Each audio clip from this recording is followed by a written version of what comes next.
إلى هدينا ولكنا صلى الله حضرة النبي المصطفى رسول الله صلى الله عليه وسلم وإلى إخواني من الأنبياء المرسلين والشهداء والصالحين والملائكة المقربين خصوصا شيخنا الأكبر مجند al-Baghdadi wa khususan yang santri malam Syekh Abdullah Halim Mublis Ramam baik kebirum wajib waduratim walim al-Fatihah.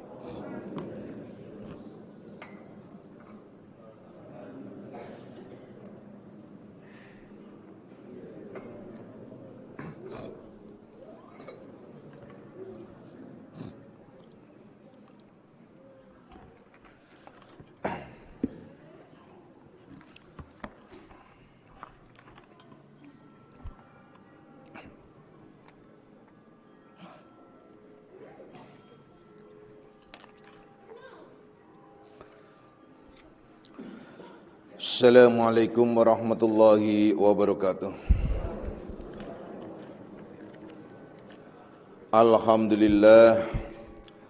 Alhamdulillahilladzi karrama bani Adam wastafa minhumul ulama wa ikhtara minhumuz zuhada wal hukama wal kurama wa faddala minhumul arifina billahi wasyifat wal asma wa azakuhum lazzatal mahabbati wa tallahum haqiqatil asya'i minal ardi was sama.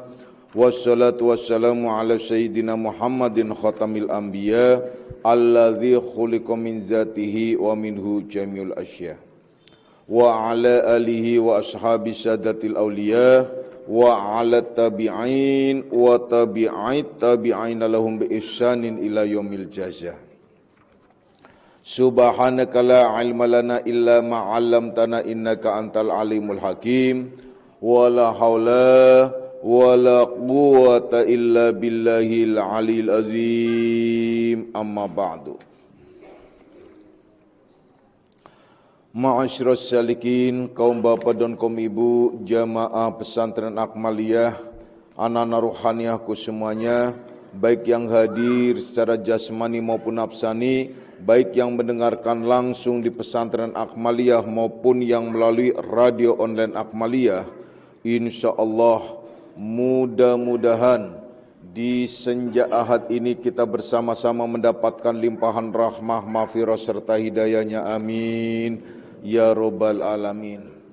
Mari kita lanjutkan kajian kita di dalam membahas kitab Ihya Ulumuddin dan kitab Syarus Salikin, di mana kita masih membahas tentang bab masalah jah dan riya, yakni masalah kemasyhuran dengan masalah riya.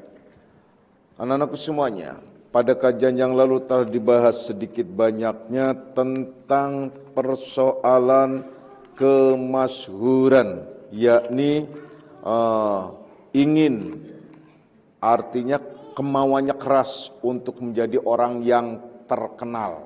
Nah, baik terkenal dalam arti individu maupun terkenal dalam arti secara keseluruhan atau berkelompok. Pengertian tentang bab yang ke-8 di sini, yakni bahwasanya orang yang gemar dengan kemegahan, gemar dengan kemasyhuran, dan sekaligus juga dia masuk golongan orang-orang yang riya. Orang-orang yang suka dengan kemasyhuran, suka dengan ketenaran, itu terlebih di zaman sekarang ini banyak sekali orang yang berusaha untuk dirinya itu adalah tenar walau dengan cara apa saja. Coba deh kalian perhatikan, kalau di dunia medsos itu banyak sekali orang makan aja jadi tenar loh gitu. Itu apa tuh yang dari mana tuh? Yang dari Korea apa-apa, anak saya suka ngeliatin gitu. Ya ampun, namanya Cunglan apa Cunglem gitu loh. Cungnam apa Cangnem. Cungnam. Itu namanya pemakan segala gitu loh. Itu karena apa? Hanya satu tujuannya, supaya dia tenar. Gitu. Supaya dia tenar. Boleh nggak semacam itu? Kalau Cungnam ya boleh aja, orang kafir gitu kan. Nah, ini persoalannya kan untuk diri kita. Nah, banyak orang yang ingin eksis dengan caranya itu adalah macam-macam. yang akhirnya melanggar norma-norma Islam. Ingin tenar di Facebook. Kenapa ingin tenar? Di Facebook live langsung bunuh diri. Ya udah nggak tenar, tenarlah dia. Tapi udah keburu mati duluan kan. Nah, karena ingin tenar gitu loh. Jadi banyak lagi berbagai macam cara mereka ingin tenar. Itu masih banyak dengan cara-cara lain. Apalagi dunia sekarang adalah sudah dunia modern. Ada lagi wanita-wanita, wah kalau udah lihat wanita-wanita yang ingin tenar itu, naudzubillahi min dzalik deh, jangan kalian ikuti karena itulah haram hukumnya dan murka Allah akan meliputi bagi orang-orang yang semacam itu. Sengaja dia melakukan dengan berbagai macam cara. Bahkan di dunia artis pun sengaja melakukan untuk supaya dia tenar, supaya dia kesohor, itu dengan berbagai macam cara. Banyak cara-caranya. Dengan melakukan berbagai macam kasus-kasus yang akhirnya di blow up oleh media lain karena hanya ingin tenar, ingin naik ratingnya, yang akhirnya mendapatkan job-job yang lebih lagi dan banyak lagi juga orang yang ingin tenar dari sudut politik, ingin tenar dari sudut masalah tahta dan ingin tenar, banyak lagi. Tidak sedikit orang yang tenar itu macam-macam, orang yang jelek pun bisa tenar loh. Nah itu. Saya lihat di itu, saya nggak kepo sih, tapi karena anak saya kadang-kadang nyodorin, apalagi istri saya lagi, seumpamanya langsung ngasih tahu, ada anak sudah giginya jongos, mukanya lonjong kayak kayak kambing, kemudian ya ampun saya pikir tenar akhirnya dia, wah ininya banyak banget yang like itu banyak banget gitu, akhirnya jadi tenar gitu loh. Kenapa? Yaitu dengan cara-caranya dia, gaya-gayanya dia yang di luar daripada nalar gitu loh. Orang ingin tenar make upan, dia pakai make upnya pakai apa? Pakai sendal jepit, dia di make upin, plok. Perempuan itu ada lagi yang terasa semacam itu, ada, nah, macam-macam, banyaklah hal-hal yang lain dengan cara makan, dengan cara macam-macam itu adalah tenar. Namun di dalam Islam itu tidak dianjurkan semacam itu. Tidak harus karena ketenaran itu akan melibatkan nafsu kalian dan sekaligus menjerumuskan ke dalam kemaksiatan, noda dosa. Itu tenar-tenar semacam itu. Nah, itu loh. Kalau memang baik, tidak perlu dicari kebaikan, akan muncul baik dengan sendirinya. Kalau memang orang itu adalah terpuji, tidak perlu dipuji-puji pun memang ia adalah sudah terpuji. Dan selanjutnya, itu begitu kondisinya. Jadi intinya, karena ini sudah dibahas pada kajian yang lalu, bahwasanya hakikatnya orang-orang yang ingin tenar itu adalah banyak sekali melakukan kedustaan-kedustaan dan melakukan berbagai macam cara yang akhirnya menjadikan dirinya itu ada di kubangan kemaksiatan. Maka dari itu di dalam kitab ini dijelaskan itulah ilat, itulah cacat, itulah tidak boleh kalian melakukan semacam itu. Maka dari itu saya jelaskan kepada kalian semua, sering buat apa sih kalau kalian mengupload foto-foto yang tidak bertutup atau tidak ditutupi auratnya? Apakah kalian gak takut? Cukuplah kalau memang kalian tidak tutup aurat, cukuplah kalian saat sehari-hari saja gitu loh. Contohnya ke kantor nggak tutup aurat, ya nggak apa-apa. Mungkin karena kondisi dan keadaan. Kalian kemana, seumpamanya lagi melakukan apa, kegiatan apa nggak tutup, ya nggak apa-apa. Wong nggak tutup aurat itu adalah nggak dosa kok kalau di kamar sama suami, gitu ya. Ya kan, itu nggak dosa. Nah, tapi yang dimaksud kami di sini, kalau kalian mengupload foto-foto yang tidak tutup aurat di Facebook, itu sama saja majang kemaksiatan yang akhirnya menjadi dosa jariyah, maksiat jariyah. Kalau dosa jariyah kalian sudah sholat, sudah melakukan apa, kan sayang banget. Pahalanya itu nggak nutup untuk menyelesaikan tentang dosa-dosa yang hasil kalian tidak terasa nih. Kalian tidak terasa, tidak pernah merasa melakukan dosa, tetapi dosa itu datang terus. Kenapa? Yaitu karena fotonya dilihat terus. Nah itu loh.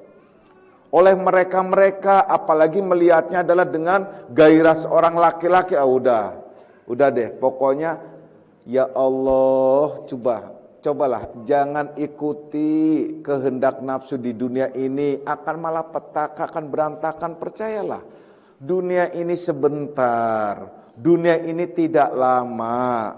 Kita orang yang umurnya sudah 40 tahun, kita yang umurnya sudah 50 tahun.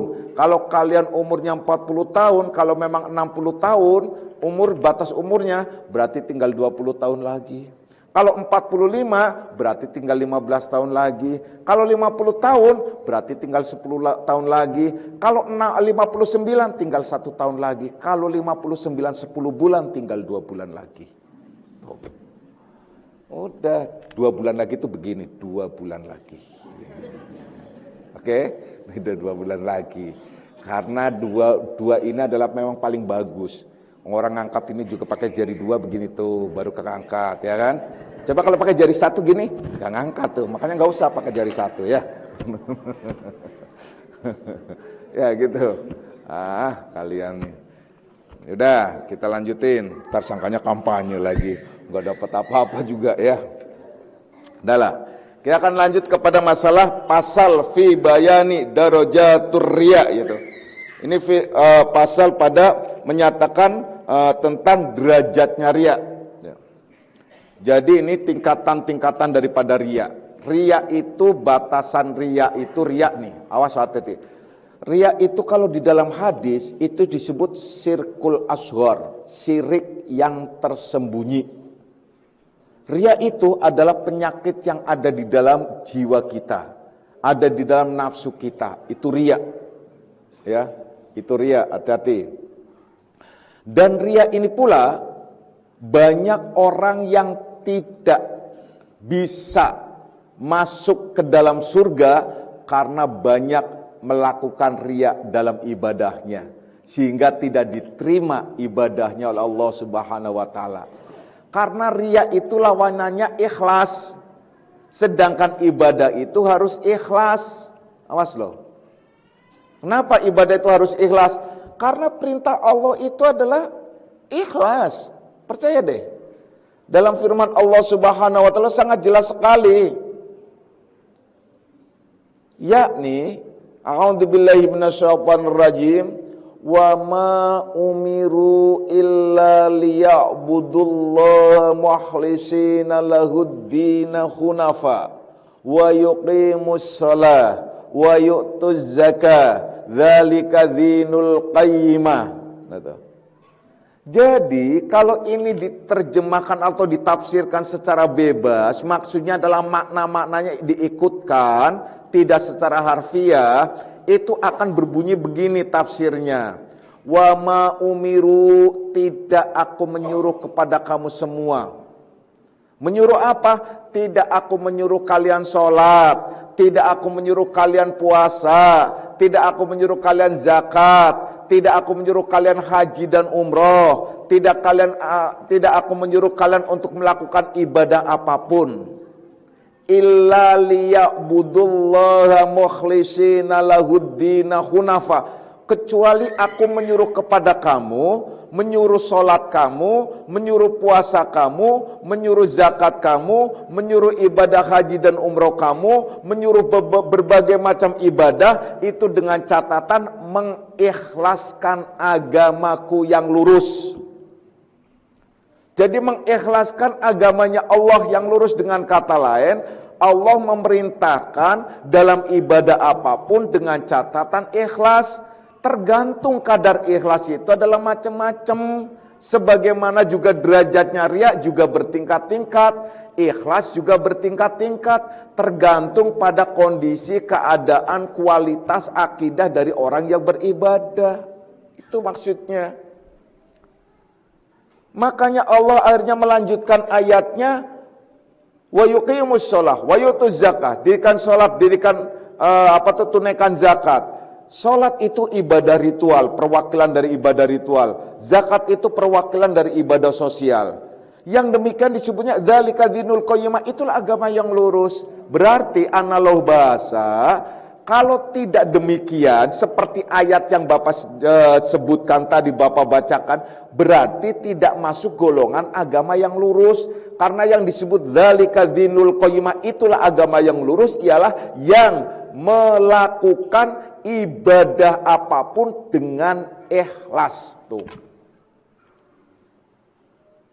Terus bagaimana? Kan banyak orang yang gak ikhlas, sudah gak usah pikirin banyak orang yang ikhlas atau enggak.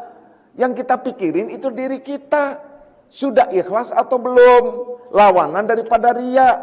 Karena kalau kita tidak ikhlas, pasti riya. Itu persoalannya itu aja. Kalau riyanya sudah nggak ada, berarti ikhlas. Kan itu. Pilihannya apa sih? Pilihannya gelap atau terang. Siang atau malam. Kalau nggak siang, ya malam.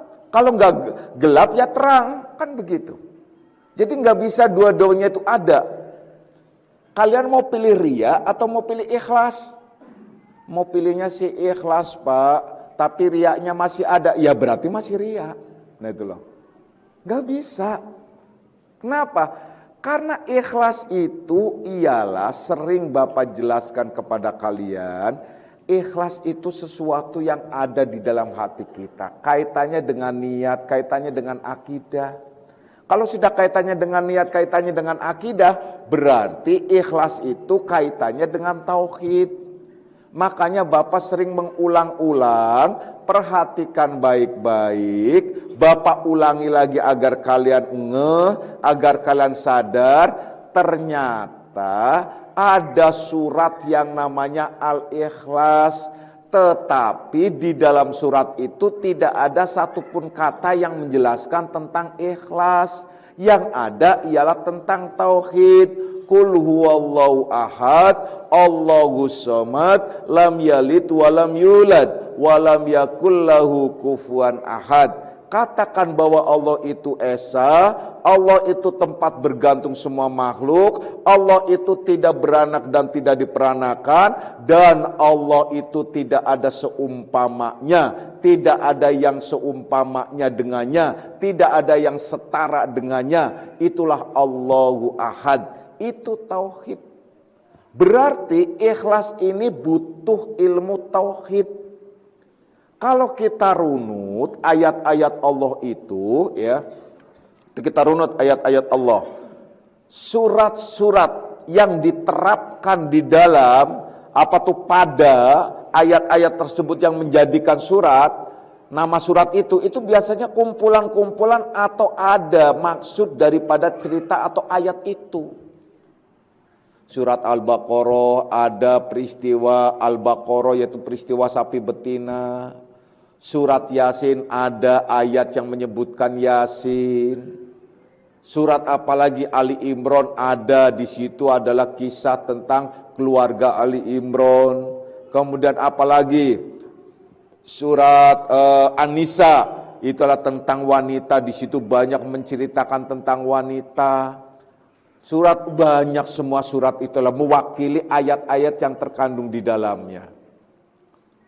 Namun ini surat Al-Ikhlas mewakili enggak? Yang mewakili, yaitu tersirat di dalamnya bahwasanya ternyata ikhlas itu ialah tauhid. Tanpa tauhid enggak bisa. Tanpa tauhid itu tidak bisa. Sudah itu saja pokoknya. Jadi kalau kalian mau menghilangkan ikhlas, menghilangkan riya, ya dengan ikhlas. Kalau ikhlas itu tidak ada, ya jadinya riya, itu saja.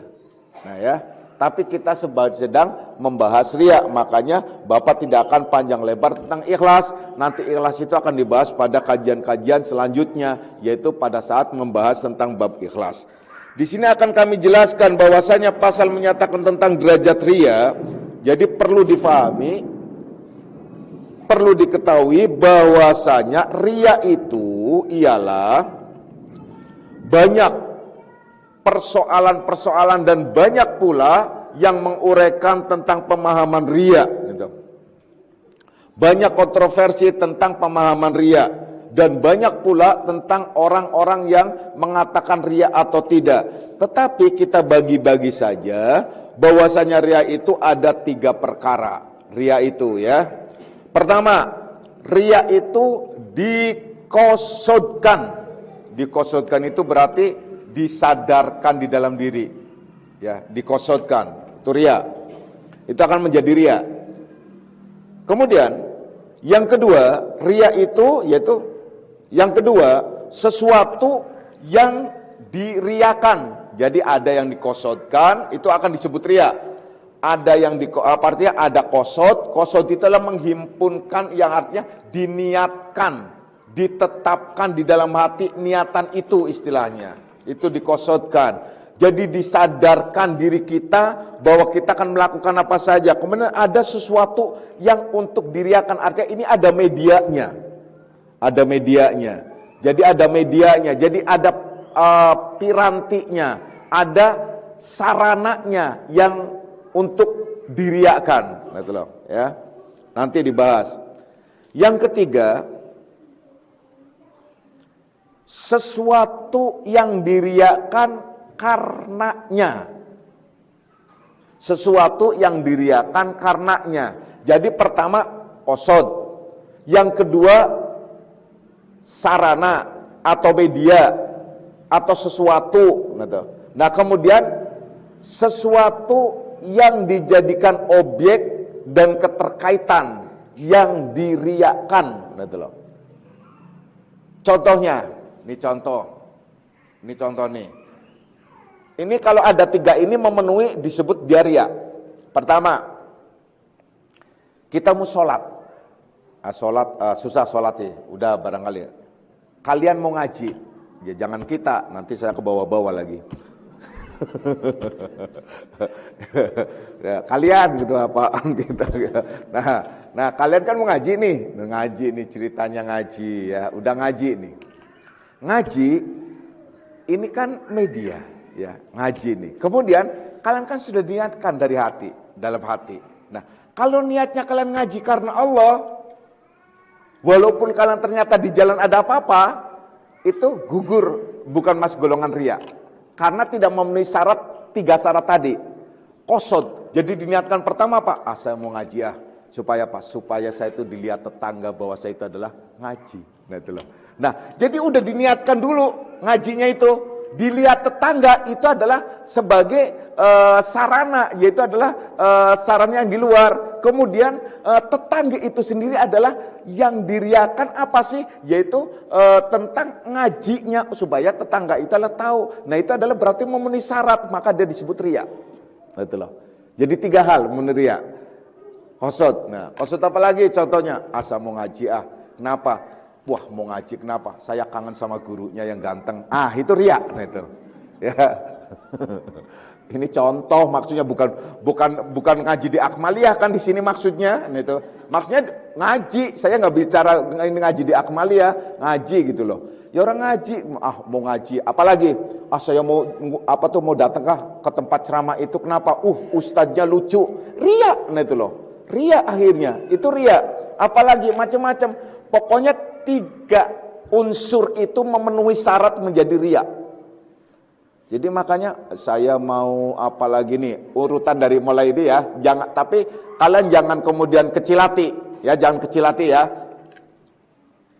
Pertama, secara lahiriah kalian melakukan saja diniatkan, kemudian niatnya itu adalah karena sesuatu itu ada bukan karena Allah, riya. Itu singkatnya begitu. Itu saja, itu adalah masuk ada. Kalau kalian ternyata melakukannya ngaji, pertama mau ngaji, contohnya mau ngaji ke Akmaliyah, mau ngaji ke Akmaliyah nih, udah niat banget niat, sudah ternyata sampai di di Akmaliyah, udah langsung kalian itu ternyata kalian ketemu dengan seseorang yang membuat kalian simpatik, senang banget. Aja berikutnya lagi, pada saat itu kenapa? Situ ngaji kenapa? Enggak riya. Karena tidak memenuhi unsur syarat. Tapi ngaji berikutnya, saya mau ngaji, akhirnya kalian dandan cakep gitu mama. Dandan cakep kenapa? Supaya ngaji mau ketemu sama si dia. Nah, itu udah mulai riya. Udah riya tuh, ya. Keduanya itu udah riya, tapi kalau pertamanya enggak. Walau pertamanya enggak, gitu. Awas ya. Pak, kalau saya riyanya karena Bapak boleh enggak? Enggak boleh, gitu loh. Riya karena nggak ada aja, nggak boleh juga. Riya karena Bapak lagi, saya ke bawah-bawah lagi ntar enggak. Jadi ria, kemudian rianya karena apa? Ria karena yang lain-lain gitu loh. Karena biasanya ria itu adalah masuk pada golongan-golongan tertentu, ria itu pada tingkatan-tingkatan tertentu. Nanti kita bahas tentang derajat-derajatnya ria. Jadi ada ria yang maksimal dan selanjutnya ya. Nah, itu baru wilayah lahiriah. Kemudian ria apalagi? Ria pada wilayah nafsaniyah nih. Wilayah pada tingkatan yang di pertengahan, yaitu yang masuk ke dalam wilayah batiniah. Ria dikosotkan, kalian dilihatkan, asamu sholat supaya saya mendapatkan pahala. Ria. Awas loh. Emang gak boleh Pak dapat pahala? Ya boleh, tapi kalau kalian niatkan sholat ibadah untuk mendapatkan pahala, itu ria. Karena pahala itu sesuatu selain Allah. Awas loh. Kalau gitu gimana dong niatnya? Ya sudah niat, sebagaimana kalian biasa melakukan. Inna sholati wa nusuki wa mahyaya wa mamati lillahi rabbil alamin. Sesungguhnya sholatku, ibadahku, hidup dan matiku itu milik Allah. Karena Allah semuanya, bukan karena yang lainnya. Itu begitu, itu itikadnya, itu yang dikosotkan harus semacam itu. Yang diterapkan di dalam hati, yang diniatkan dari hati, itulah harus begitu. Itu tingkatan yang kedua tuh artinya. Jadi kita mengharapkan pahala saja dalam melakukan apa saja ibadah itu sudah masuk kategori riya kalau dikosotkan atau diniatkan bahwa ibadah itu yang diharap utamanya pahala. Nah itu loh, kesenangan batiniah sekalipun itu masuk kategori riya. Namun ini riya yang bagus karena adalah tidak pada yang lain. Namun dalam urusan tauhid tetap aja itu riya. Ya, dah. Itu derajat yang kedua itu artinya. Nah, kemudian tingkatan yang ketiga lagi ialah orang yang mengharapkan sesuatu selain daripada Allah. Orang yang meniatkan di dalam hatinya pada saat ibadah itu selain daripada Allah. Gimana kalau niatnya ingin mendapatkan surga? Walau surga sekalipun tetap golongan riya. Wah, itu udah lebih dalam lagi tuh. Kenapa? Karena surga itu makhluk Allah. Kalian takut neraka, itu juga makhluk Allah. Surga makhluk Allah, neraka juga makhluk Allah. Kenapa tidak mintanya atau yang dituju Allah? Kenapa sesuatu selain Allah? Itu yang disebut riya pada wilayah ruhaniyah. Oke lah, kalau kita jangan sampai ke sana dulu. Tapi yang penting kita kita runtuhkan riya itu adalah riya pada wilayah lahiriah ialah mengharapkan sesuatu selain daripada Allah. Ngaji karena suami juga riya. Ngaji karena teman juga riya. Tapi kalau itu menjadi pemicu pertama, itu enggak apa-apa. Pemicunya nih. Pertama pemicunya itu adalah karena teman. Pemicu pertamanya itu karena saudara. Pemicu pertamanya adalah karena orang tua, karena anak, karena suami, karena istri. Itu enggak apa-apa pemicu pertamanya. Yang penting kelanjutannya dibenahi sedikit demi sedikit. Tekankan setiap mau ngaji, mau ibadah apapun, disandarkan hanya karena Allah. Itu enggak apa-apa. Kebalikannya tadi, orang yang pertamanya karena Allah, akhirnya dia terjebak pada riya. Contohnya, ialah pertama tadi orang yang ngaji atau ibadah, sudah karena Allah di tempat ngaji atau di tempat ibadah, ketemu sesuatu yang menarik dirinya, yang akhirnya dirinya simpatik. Berikutnya pada saat dia mau ngaji atau ibadah, itu bukan karena Allah lagi, tapi dia bersolek dan berdandan. Karena sesuatu itu yang akhirnya dari tidak riya menjadi riya di dalam ibadahnya. Kan sangat lembut sekali, ya, sangat halus sekali. Itu yang menjadi persoalan dan banyak sekali orang yang terjebak dalam kehidupan sehari-hari ialah dalam konteks riya. Maka dari itu riya disebut riya itu syirkul asghar. Kemudian Maka pada wilayah qasad kita kembangkan lagi. Pada pengertian qasad tadi kan ada 3 qasad, kemudian adalah sesuatu yang diriakan, yang kedua sesuatu yang diriakan itu karenanya. Jadi ya qasad ada bendanya, kemudian yang tertuju pada benda itu atau pada sesuatu itu. Jadi intinya qasad sesuatu karenanya. Nah itulah, karena sesuatu itu. Jadi ada obyeknya. Jadi ada obyeknya, kemudian kita melakukan karena objek itu. Jadi tertuju fokus kepada objek itu. Jadi 3 tahapan ini. Nah kita akan bahas pada pengertian tentang qasad.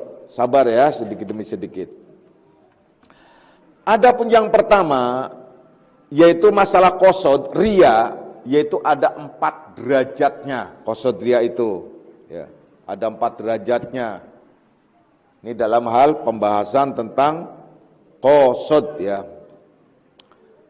Bahwa adalah ia berbuat ibadah, ya yang pertama, derajat yang pertama itu dia berbuat ibadah itu dengan semata-mata qasadnya itu riya. Tidak ia mengqasadkan ibadahnya itu akan sesuatu yaitu yang terkait contoh saja pahala saja seperti nggak apa-apa, atau melakukan sholat itu di hadapan manusia. Jikalau bersembunyi ia sendirian, niscaya dia tidak melakukan sholat tersebut, tidak melakukan apa saja yang terkait dengan ibadah. Ini adalah orang yang termasuk pada qasadnya itu kepura-puraan, banyak mendapatkan yang disebut tercela, yaitu ini yang dikehendaki. Jadi mengqasadkannya itu adalah karena sesuatu selain Allah Subhanahu wa taala. Jadi contohnya qasad di sini, yang mengqasadkan di sini, jadi mengqasadkan karena sesuatu yaitu. Jadi mengqasadkan semata-mata dia itu adalah memang benar-benar riya qasadnya itu. Jadi semata-mata karena sesuatu. Jadi contohnya dia melakukan sholat. Sholat itu karena apa sih? Nah, coba kalian renungkan baik-baik. Kalau kalian sholat di tempat yang rame, kira-kira kalian sholatnya itu kelihatan anteng enggak? Nah, itulah. Dan lama enggak? Bedakan pada saat kalian sholat sendiri, cepet enggak? Nah, itulah. Sibuk enggak? Nah, itulah. Itu sholat itu semacam itu. Jadi kalau kalian sholat di tempat yang rame, berjamaah rame-rame, kalian sholat sunnah, atau sholatnya itulah anteng, lama, sholat sunnahnya juga lama, sampai yang mau qobat itu lama banget nungguin diliatin gitu loh. Betul. Sementara kalau sendirian di kamar, sholat sunnah aja enggak, apalagi lama-lama. Nah, ini tanda-tanda bahwa ia adalah melakukan ibadahnya tuh riya. Awas loh. Apakah riya setiap saat? Tidak. Pada saat dia sholat sunnah, ya, pada saat dia sholat sunnah di tempat yang rame, pasti kalian masuk ke dalam diri, ada enggak karena sesuatu? Ada enggak karena kalian ingin dipandang? Ada enggak karena kalian ingin diakui? Ada enggak dan seterusnya dan seterusnya? Itu yang bisa mengintrospeksi diri kalian sendiri. Riya itu penyakit hati. Riya itu penyakit jiwa yang ada di dalam diri kita, yang berarti hanya kitalah yang tahu tentang riya itu, apa benar kalian riya atau tidak. Contohnya seperti orang yang mengqasadkan tersebut. Banyak lagi contoh-contoh lain. Itu dalam hal sholat. Dalam sodako contohnya, ada apa dia bersodako? Nah, ada apa dia melakukan ibadah sosial? Contoh, dia kenapa? Dia mau mau kurban. Kurban itu sama siapa? Langsung kurban sapi satu. Langsung catat aja apa? Dia mau korban dengan catatan diliput oleh media. Wah, biar masuk ke silet. Udah langsung deh nanti kan.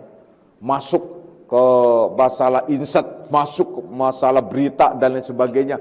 Itu sudah masuk kategori qasad yang riya. Apalagi sih? Banyak lagi. Kenapa? Kalian mau menyantuni anak yatim piatu, anak fakir miskin, kalian undang anak yatim piatu. Kemudian kalian jejer anak yatim piatu, kalian kasih satu-satu, terus antri sambil ditepakin kepalanya, plak, plak, plak, plak. Nah, itu kan. Itu bukan sodako, itu bukan pemberian yang baik, itu justru mendramatisir. Nah itu loh. Kenapa mendramatisir? Mendramatisir kemiskinan, mendramatisir keyatim piatuan. Yang benar apa sih? Yang benar kalian datangi. Kalian benar-benar curahkan cinta kasih kalian. Kalau kalian lebih jauh lagi simpatik, rangkul dan bawa ke rumah anak yatim itu untuk hidup bersama-sama di keluarga kalian dan menjadi bahagian dari keluarga itu. Tapi bukan adopsi. Adopsi tidak ada dalam Al-Quran. Adopsi tidak ada dalam Islam. Karena adopsi itu menghilangkan bin. Dalam Islam tidak boleh menghilangkan bin. Maka menyantuni anak yatim itu bukan anak yatimnya diundang suruh antri, tapi lebih kepada kita yang datang ke mereka agar kita tahu terhentak hati kita. Karena itulah pembelajaran gitu loh. Orang miskin juga sama begitu. Seharusnya itu semacam itu, diantar. Kalau kalian punya THR, antar. Nah itu, antar tuh. Kalau kalian punya rezeki, antar. Nah itu loh. Saya nyuruh di Akmalia di sini juga ke pengurus. Ini Akmalia ini pesantren cuma mungkin di wilayah sini. Pesantren yang suka bikin parcel, bikin semacam ya untuk hadiah ke tetangga-tetangga, ke kiri kanan atau ke tempat-tempat tertentu yang itu pengurus yang suruh nganter, bukan mereka dipanggil. Gitu loh. Pengurus suruh nganter, nganter pengurus antar aja, antar satu persatu itu. Nah, itu salah satu contoh. Jadi harus dicontohkan juga, kalian juga harus begitu. Jadi kalau mau menyantuni siapa saja, itu langsung kalian datang, kalian berikan. Dan diam-diam itu lebih baik. Santuni mereka yang membutuhkan. Santuni mereka yang mendambakan. Berikan cinta kasihnya, berikan kasih sayangnya.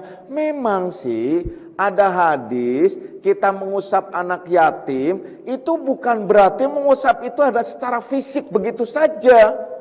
Mengusap gitu aja. Kemudian kasih uang 100.000 langsung usap tepak-tepak plak katanya udah berpahala. Ya ampun, benjol bisa tuh orang lama-lama tuh. Peng-pengan gitu kan. Cobalah jangan mengambil hadis itu hanya di permukaan. Perhatikan baik-baik tentang inti dari pemahaman tersebut hadis. Yang namanya mengusap kepala itu adalah ekspresi pemahaman orang yang mempunyai cinta kasih. Coba deh kalau kalian sayang terhadap siapa kan mengusap kepalanya. Seorang suami sayang terhadap istri mengusap kepalanya. Diusap semuanya kadang-kadang. Kan begitu. Apalagi gitu loh. Banyak yang diusap-usap gitu loh. Itu usapan itu adalah sebagai bentuk ekspresi cinta kasih. Nah, yang dimaksud hadis ini adalah esensinya cinta kasih kalian loh. Jangan hanya cukup ngusap kepala, kasih ngusap kepala, kasih ngusap kepala. Ya Allah, bukan itu, bukan sebatas itu. Tapi cinta kasihnya itu yang dibutuhkan. Maka cinta kasih itulah yang harus dituangkan dan diekspresikan dalam bentuk apa saja. Kemudian kalau kalian mampu, maka ambillah anak yatim itu di kalangan keluarga kalian. Anak saya sudah banyak Pak. Anak yatim itu membawa rezekinya sendiri. Kan begitu. Itu kalau kalian yakin. Kalau kalian percaya, itu semacam itu. Nah kita kadang-kadang, ya Allah. Ini kalau saya berbicara ini pada bingung. Bisa jadi kontroversi. Tapi ini sebenarnya benar gitu loh.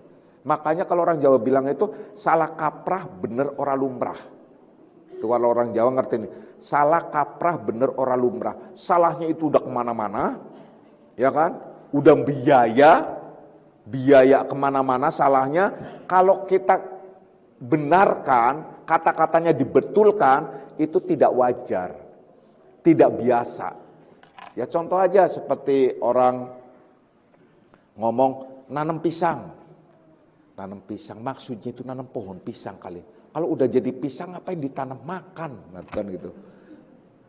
Nanak nasi, kalau sudah jadi nasi ngapain ditanak lagi, dimasak lagi, makan aja. Tapi kalau kalian bilang, lagi ngapain? Lagi masak beras, mesti orang ketawa.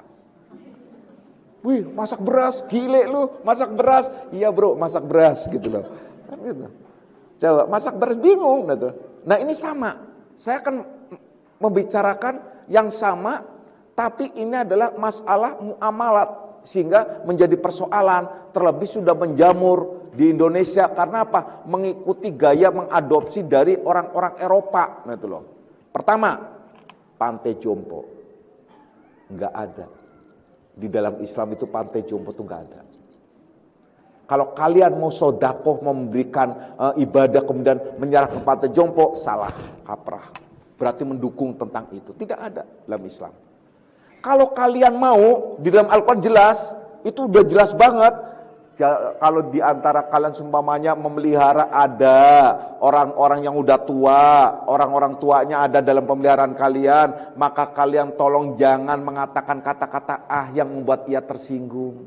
Namanya orang udah tua tuh kadang-kadang mudah tersinggungan. Kemudian jangan mengungkapkan kata-kata yang keras, yang hingar-bingar, yang kasar juga nggak boleh. Katakan kepada keduanya itu wakullahuma qaulan karimah, katakan pada keduanya itu adalah perkataan yang baik-baik. Jadi tidak ada yang namanya pantai jompo. Haram itu. Kalau saya mengatakan haram. Yang kedua, nih. Tapi ini kan udah biasa biaya ke sana-sana. Jadi jangan kepedean ke pantai jompo memberikan sesuatu kalian dapat pahala, enggak, nah itu loh. Enggak ada itu alurnya. Yang kedua adalah apa tuh? Di Islam sudah menjamur, bahkan namanya Darul Aitam, yaitu negeri yatim piatu. Kemudian di sini adalah anak yatim piatu. Kemudian pantai asuhan, yaitu yatim piatu. Nggak ada, dalam Islam nggak ada. Yang ada angkat anak yatim itu di keluarga kalian, itu aja. Yang ada itu, bukan mendramatisir keyatimannya kemudian dikumpulkan. Nah kalau mau hitung-hitungan ayo kita, yang dapat pahala itu siapa sih? Yayasannya, yayasan yang mau masuk surga atau siapa coba? Itu kalau mau hitungnya, jadi sebenarnya nggak ada di dalam Islam. Itu adalah ala Eropa sebenarnya, yaitu mengadopsi dengan cara-cara semacam mengumpulkan. Sebenarnya nggak ada. Tapi gimana? Ya kalau anak-anak terlantar itu berbeda. Tapi harusnya tidak untuk didramatisir, terlebih adalah dijadikan sebagai lahan untuk menarik dana dan sebagainya, enggak ada.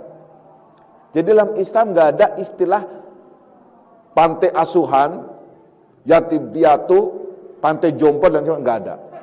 Nah, itu kekeliruan yang disebut salah kaprah, bener ora lumrah, yang akhirnya menumbuhkan sifat-sifat ria pada diri setiap orang yang melakukan ibadah tersebut. Karena sudah waktu Isya, ya kita lanjutkan pada yang derajat yang kedua ya, tentang qasad dan ibadah, dan masih banyak lagi ya. Kita masih membahas tentang qasad itu sendiri ya. A'udzubillahi minasyaitonirrajim. Bismillahirrahmanirrahim. Raditu billahi rabban hamidinan wa bi Muhammadin nabiyya. Raditu billahi rabban hamidinan wa bi Muhammadin nabiyya. Raditu billahi rabban hamidinan wa Muhammadin nabiyya. Asyhadu an la ilaha illallah wa asyhadu anna Muhammadar Rasulullah. Hadanallahu ikum ajma'in wal afu minkum. Wassalamualaikum warahmatullahi wabarakatuh.